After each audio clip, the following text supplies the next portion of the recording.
Okay, so here we have Isla Dorada. Yeah.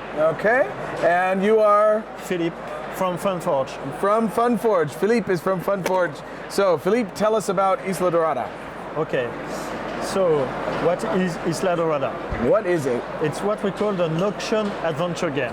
Okay. It's a game where the players are portraying explorers who were on their way to South America to find the El Dorado.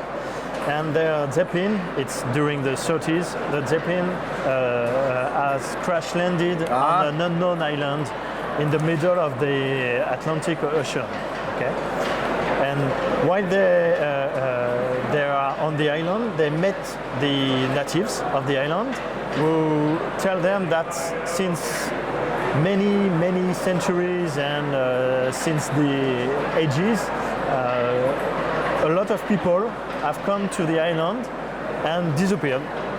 They came and they go, and some of them have been on the island for 2 or 3 days, and some other for 2 or 3 centuries. And they left behind us a lot of things, a lot of treasures. So I see. they want to put their hands on the treasures. Okay. The treasures are these cards, which are the treasure cards. All right, so treasure cards.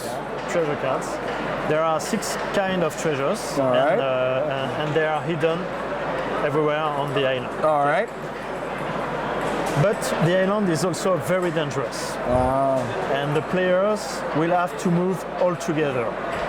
And this is what That is why they're all on the piece here. Yeah, this is the expedition figure, which represents all the players. Nice. And they will move all together, but they all have different objectives because all of them have different clues on where the treasures are. So maybe I want to go to Bulomapo, but you want to go maybe to Kilitiping, okay?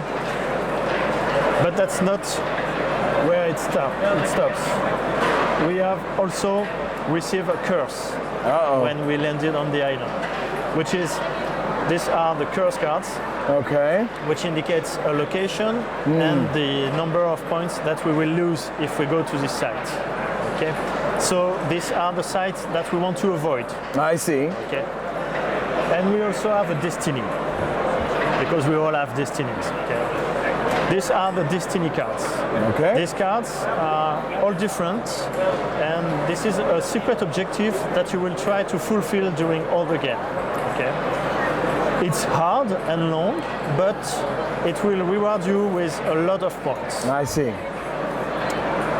So, how do we move? What kind of, how many points? So that was like 3 to 7, and what kind of, so up to 20. 20 maybe. or something. It's So it is a lot huge more. Bonus. Yeah. As you see, 22. 22. But this one is very hard. Very to hard, fulfill, sure. Okay.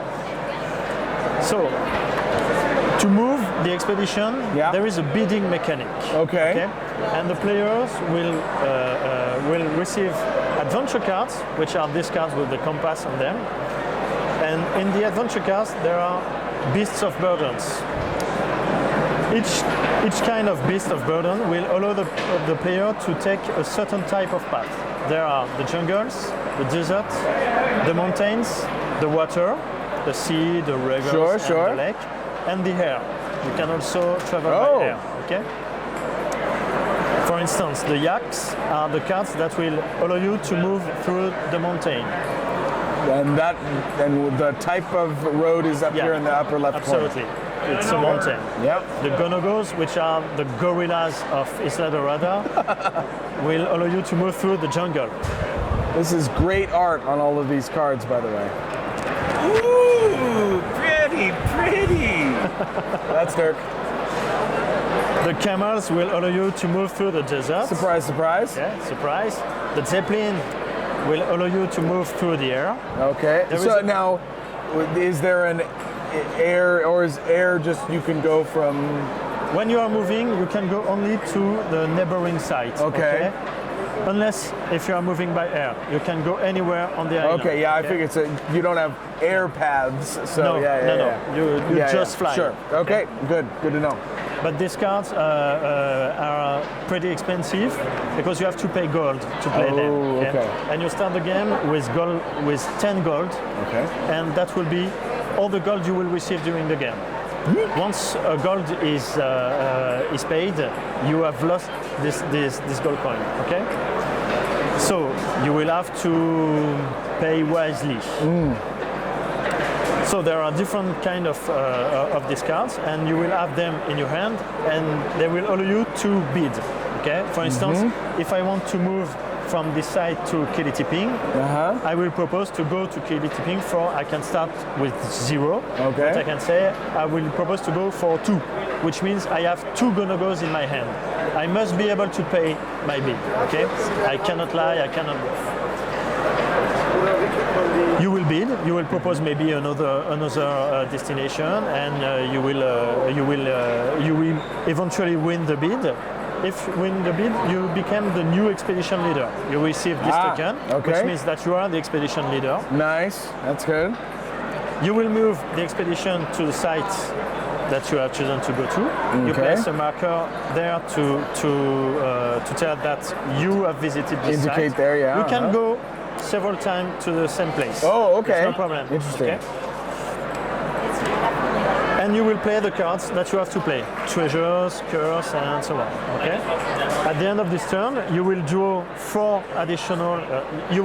one additional adventure card. The deck of adventure card is made of face-up cards, 4 face-up cards, and a deck of face-down cards. Okay? So you can draw from the top of the deck? You can draw there or you can draw there, up to you. If you take one face-up card, you replace it. Okay? Sure. It's free. You take one for free, and you may buy another one, an additional one for 1 gold. Oh, okay. That's only one. Right. Okay? So no matter how many you play, you're only ever getting one unless you buy more. Yeah. So you have to know when to play your cards and when to push the other players to play for you. So Gotcha. That's where the interest of the game is. Yeah. And since you draw the new cards, as you are the new expedition leader, you may propose a new destination, and you start a new bidding turn. Okay. It will last 16 turns. Okay, so These turns are quite special because these are turns when you will receive new treasure cards, new destinations to go. Okay. And it lasts 16 turns, and at the end of the game, the player with the most points win the game. Basically, win the game. Wow. It's not so basic because in the adventure cards there are not only cards to move, there are also action cards. Okay. For instance, you can take the Bigfoot card. If you have the Bigfoot card, you take the Bigfoot here.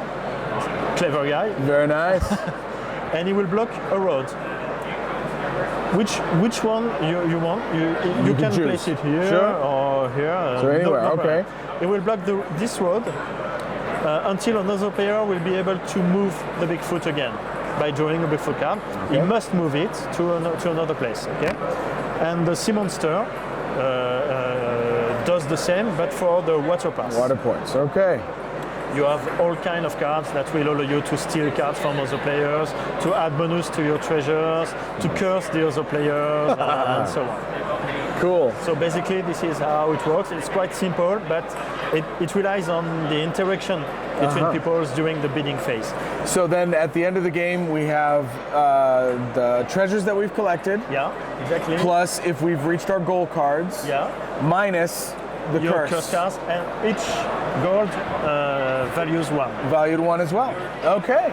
And there is an advanced bidding rules. Oh, the advanced game, huh? Okay. Which is quite the same, but you may have common bids, which means if I play 2, I bid 2 for a destination, you bid 3, another player can help me in my bid by adding, he can say, okay, now for 4, and he adds only 2 cards, okay?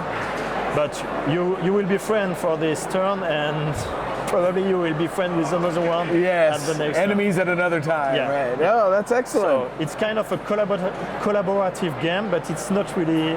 someone on BoardGameGeek told this phrase, which is quite nice. It's playing together against each other. Oh, very good. All right, great figures, beautiful board. Again, this is Isla Dorada. All right, Bruno Feduti, Alan Moore, Andrea Angiolino, Pier Giorgio Paglia, and it's published by Funforge and Fantasy Flight Games. Funforge and Fantasy Flight. Thank you very much. You're welcome. That was great.